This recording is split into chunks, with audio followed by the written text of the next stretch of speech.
Hello guys, welcome back. நம்ம எல்லாரும் ஒரு வாட்டியாச்சு செகண்ட் ஹேண்ட் ஃபோன்ஸ் வாங்கலாமா, டெமோ ஃபோன்ஸ் அப்படின்னு சொல்லிட்டு கம்மியான பிரைஸ் வைக்கிறாங்களே, இதெல்லாம் நம்பி வாங்க முடியுமா? ரீஃபர்பிஷ்டு ஃபோன் அப்படின்றாங்களே, ரீப்ளேஸ்மெண்ட் போயிட்டு வந்தனால இது வந்து கம்மியான பிரைஸுக்கு இருக்குன்றாங்களே, இது எல்லாத்தையுமே நம்பி வாங்கலாமா அப்படின்னு ஒரு வாட்டியாச்சு யோசிச்சு பார்த்துருப்போம். இந்த வீடியோவில் நம்ம டெமோ ஃபோன்ஸ்னா என்ன, அதை வாங்கலாமா வேணாமா, ரீஃபர்பிஷ்டு ஃபோன்ஸ்னா என்ன, ரீப்ளேஸ்மெண்ட் போயிட்டு வந்த ஃபோன்னா என்ன, இது எல்லாத்தையும் பற்றி தான் இந்த வீடியோவில் தெளிவாக பார்க்க போகிறோம். So let's get started.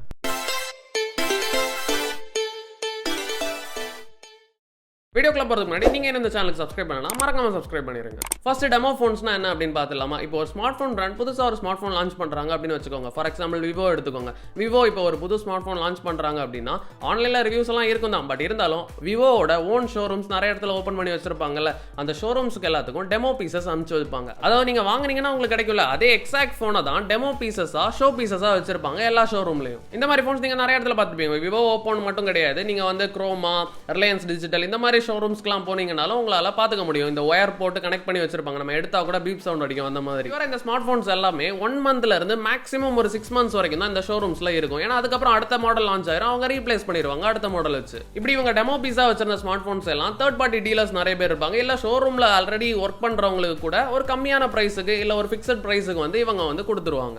இப்படிதான் இந்த டெமோ பீசஸ் எல்லாம் தேர்ட் பார்ட்டி செல்லர்ஸ்க்கு ஒரு பிரைஸ்ல கிடைக்குது. அதுல இருந்து கொஞ்சம் அவங்களுக்கு ப்ராஃபிட் கிடைக்கிற மாதிரி நம்மளோட நார்மல் கன்சியூமர்ஸ்க்கு இவங்க விற்பாங்க. இப்போ இந்த டெமோ பீசஸ் வாங்கலாமா வேணாமா அப்படின்னு கேட்டீங்கன்னா இதுல இருக்கிற ரிஸ்க் எல்லாம் பத்தி ஃபர்ஸ்ட் சொல்லிடுறேன். ஃபர்ஸ்ட் விஷயம், ஒரு டெமோ போனை வந்து பாத்தீங்கன்னா ஷோரூம்ல எப்பயுமே சார்ஜிங்ல கனெக்ட் பண்ணியே வச்சிருப்பாங்க. அது எப்பயுமே ஆன்ல தான் இருக்கும், வரவங்க போறவங்க எல்லாம் யூஸ் பண்ணிட்டு இருப்பாங்க. சோ பேட்டரி ஹெல்த் வந்து பயங்கரமா அஃபெக்ட் ஆகும். ஃபார் எக்ஸாம்பிள் ஒரு 6 மந்த் ஒரு ஷோரூம்ல இருந்த ஒரு டெமோ பீஸ் போன் உங்ககிட்ட வருது அப்படின்னா அதோட பேட்டரி லைஃப் வந்து ஆல்மோஸ்ட் ஒரு 40% கிட்ட வந்து லெஸ் ஆகிறதுக்கான அதிக சான்சஸ் இருக்கும். ஏன்னா இது ஆன்லயே தான் இருக்கும் எப்பயுமே. ரெண்டாவது ரீசன் பாத்தீங்கன்னா டெமோ போனோட எல்லா பாக்ஸ்லயுமே நாட் ஃபார் சேல் அப்படின்னு கிளியரா போட்டு தான் வரும். சோ இதை ஒரு ரீசனா காமிச்சு உங்களுக்கு ஃபார் எக்ஸாம்பிள் 1 இயர் வாரண்டி போனுக்கு இருக்கு, ஆனா இது ஒரு டெமோ பீஸ் ஒரு 6 மந்த்ஸ் கழிச்சு நீங்க வாங்குனீங்கன்னா இன்னும் இருக்கிற ஒரு 6 மந்த் வாரண்டி உங்களுக்கு கொடுக்காம இருக்கிறதுக்கு அதிகமான சான்சஸ் இருக்கு. மூணாவது விஷயம் பாத்தீங்கன்னா நீங்க ஷோரூம்குள்ள போகும்போதே தெரியும், இந்த டெமோ போன்ஸ்ல எல்லாத்துலயுமே ஒரு பயங்கரமான அனிமேஷன்ஸ் எல்லாம் வர மாதிரி, இப்போ ஒன் பிளஸோட அந்த அனிமேஷன் எல்லாம் வர மாதிரி எல்லாம் செட் பண்ணி வச்சிருப்பாங்க. சோ இது வந்து இவங்க வந்து வேணும்ட்டே ஒரு ப்ரொமோஷனுக்காக உள்ளால வந்து இதெல்லாம் ஆட் பண்ணி வச்சிருப்பாங்க டெமோ போன்ஸ்ல மட்டும்.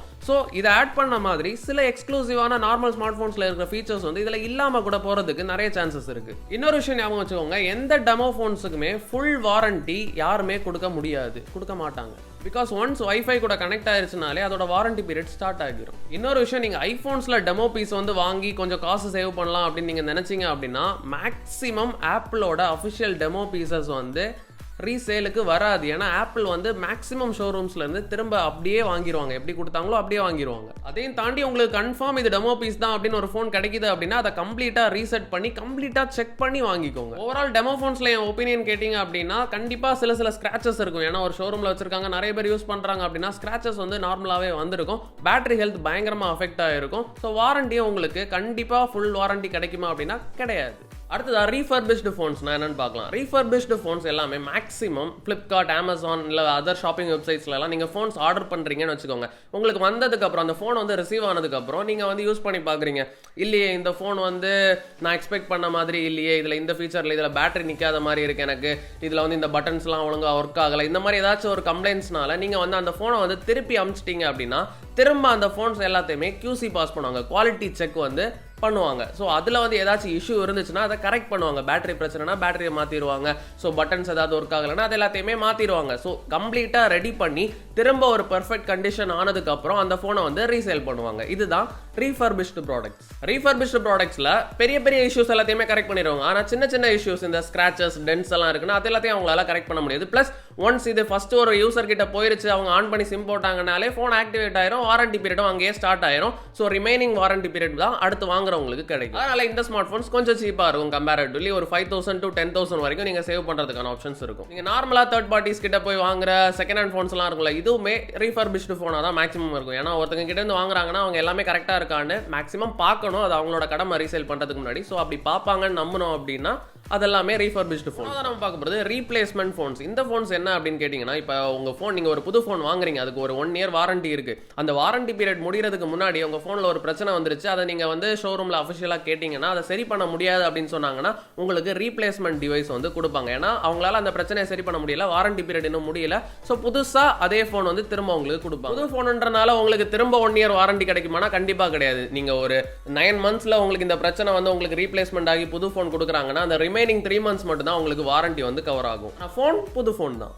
இந்த மாதிரி வேற ஃபோன்ஸையுமே தேர்ட் பார்ட்டிஸ் நிறைய பேர் செல் பண்ணிட்டு இருக்காங்க. இப்போ உங்களை நிறைய பேருக்கு டவுட் வரும், இல்ல ப்ரோ எனக்கு தெரிஞ்சவங்க வாங்கியிருக்காங்க, அவங்களுக்கு வந்து ஃபுல் வாரண்டி கொடுக்குறாங்களே அப்படின்னா, கம்பெனி வாரண்டியை பத்தி மட்டும் தான் நான் பேசுறேன். அஃபிஷியலா அந்த தேர்ட் பார்ட்டி ஸ்டோர் வந்து அவங்க எத்தனை வருஷம் வேணாலும் வாரண்டி கொடுக்கலாம், நான் வந்து உங்களுக்கு சரி பண்ணி தரேன்னு அவங்க ப்ராமிஸ் பண்ணி வாரண்டி கொடுக்கலாம். ஆனா இப்போ நீங்க ஒரு விவோ ஃபோன் வாங்குறீங்கன்னா விவோவோட அஃபிஷியல் வாரண்டி வந்து நான் இப்போ சொன்ன மாதிரி தான் ஒர்க் ஆகும். ஓவராலா ரீஃபர்பிஷ்டா இருக்கட்டும், ரீப்ளேஸ்மெண்டா இருக்கட்டும், டெமோவா இருக்கட்டும், இது எல்லாமே செகண்ட் ஹேண்ட் ஃபோன்ஸ் தான். இப்போ இந்த ஃபோன்ஸை வாங்கலாமா அப்படின்னு கேட்டீங்கன்னா கண்டிப்பா எதுக்காக வாங்குறோம் அப்படின்ற ரீசனை பொறுத்து தான் இருக்கு.